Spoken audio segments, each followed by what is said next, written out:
امریکہ کے وفاقی زرعی ادارے کے تعاون سے واشنگٹن میں ہفتے میں 2 بار لگائی جانے والی فارمرز مارکیٹ ہے۔ یہاں جدید ٹیکنالوجی سے دور رہتے ہوئے قدرتی طریقوں سے حاصل ہونے والی زرعی پیداوار فروخت کے لیے رکھی جاتی ہے۔ ہم کسی بھی قسم کے مصنوعی کیمیکلز، مٹی کی خاصیت تبدیل کرنے والے مرکبات کا استعمال نہیں کرتے۔ یہ مکمل طور پر قدرتی غذا ہے۔ یہاں آنے والے خریدار جدید طریقوں کی مدد سے حاصل ہونے والی زرعی پیداوار کے بارے میں بہت سے تحفظات رکھتے ہیں۔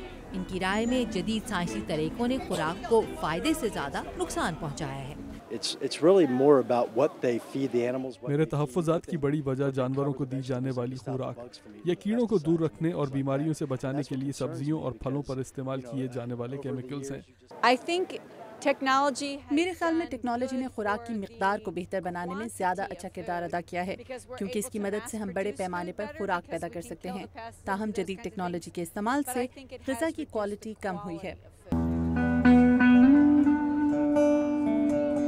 جدید طریقوں کی مدد سے اگائی جانے والی خوراک کے بارے میں تحفظات کو اب صرف ترقی یافتہ ممالک کی امیر عوام کا نخرہ ہی نہیں کہا جا سکتا۔ پاکستان جیسے ترقی پذیر ممالک کی آبادی کے خوشحال حصوں میں بھی قدرتی طریقوں سے پیدا ہونے والی خوراک کے لیے پسندیدگی میں اضافہ ہو رہا ہے۔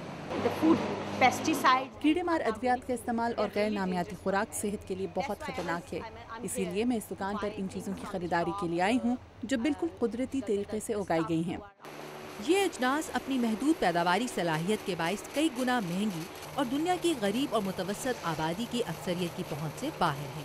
اس کی مدد سے حاصل ہونے والی خوراک کی غذائیت کی بحث سے قطع نظر یہ جاننا زیادہ اہم ہے کہ جدید ٹیکنالوجی اگلے 20 سالوں میں خوراک کی قیمتوں میں ہونے والے کسی ممکنہ شدید اضافے پر قابو پانے میں کیسا کردار ادا کر سکتی ہے۔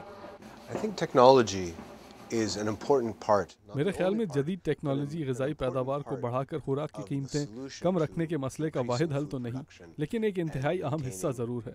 ڈیوڈ سپیلمین غربت اور بھوک کے خاتمے کے لیے کام کرنے والے ادارے انٹرنیشنل فوڈ پالیسی ریسرچ انسٹی ٹیوٹ سے منسلک ایک سینئر ریسرچ فیلو ہیں۔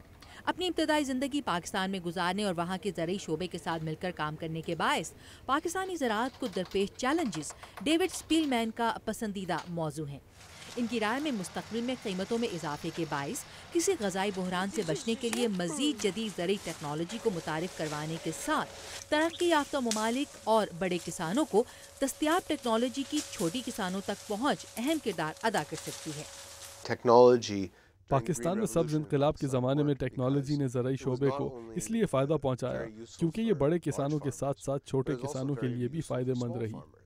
ڈیوڈ سپیلمین کی رائے میں ٹیکنالوجی کی ترقی قدرتی وسائل کے بہتر استعمال سمیت زرعی پیداوار پر اثر انداز ہو سکنے والے تمام ہی عوامل میں مددگار ہو سکتی ہے، اور پاکستان جیسے ممالک کے لیے خاص طور سے جہاں تیزی سے بڑھتی ہوئی آبادی زرعی پیداوار کے لیے پہلے سے ہی محدود قدرتی وسائل پر اور زیادہ بوجھ ڈال رہی ہے۔ کمیاب قدرتی وسائل کے استعمال میں کمی لانے میں مدد دینے میں موجود اور نئی ٹیکنالوجی سے بہت زیادہ فائدہ اٹھایا جا سکتا ہے۔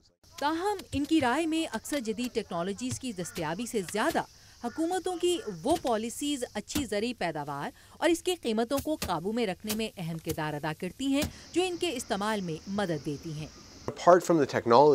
پاکستان اور دوسرے کئی ترقی پذیر ممالک میں اصل مسئلہ ایسی پالیسیز کو اپنانے کا ہے جن سے مستقل بنیادوں پر سائنس اور ٹیکنالوجی کی ترقی کے لیے سرمایہ کاری ممکن ہو سکے۔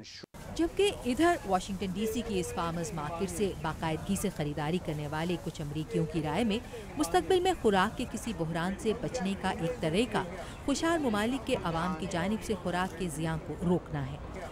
عائشہ خالد، اردو VOA، واشنگٹن۔